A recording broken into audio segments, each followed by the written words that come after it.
नमस्कार विद्यार्थी मित्रांनो, नर्सिंग नोट्समध्ये आपले स्वागत आहे। तर आजचा प्रश्न आहे प्रश्न दुसरा, व्याख्या लिहा।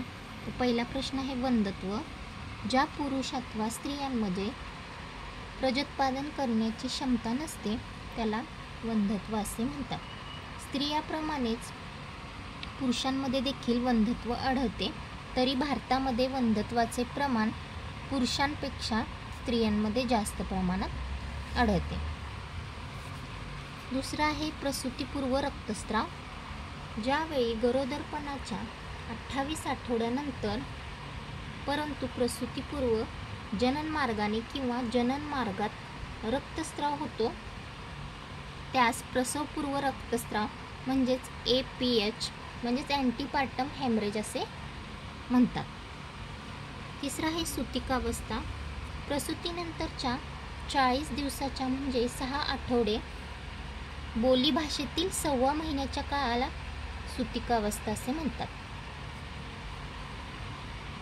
चौथा आहे ॲटिट्यूड म्हणजे प्रवृत्ती।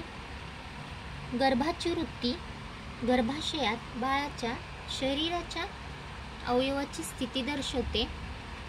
जेव्हा बाळाचे डोके त्याच्या छातीस टेकवले जाते, त्याचे हात आणि पाय त्याच्या छातीच्या मध्यभागी खेचले जातात, तेव्हा गर्भाची सामान्य वृत्ती असते। याला गर्भाची स्थिती असे देखील म्हणतात, म्हणजे या पोझिशनलाच ॲटिट्यूड किंवा प्रवृत्ती असे म्हणतात। पाचवा आहे गर्भमस्तकाची घडण म्हणजेच मोल्डिंग।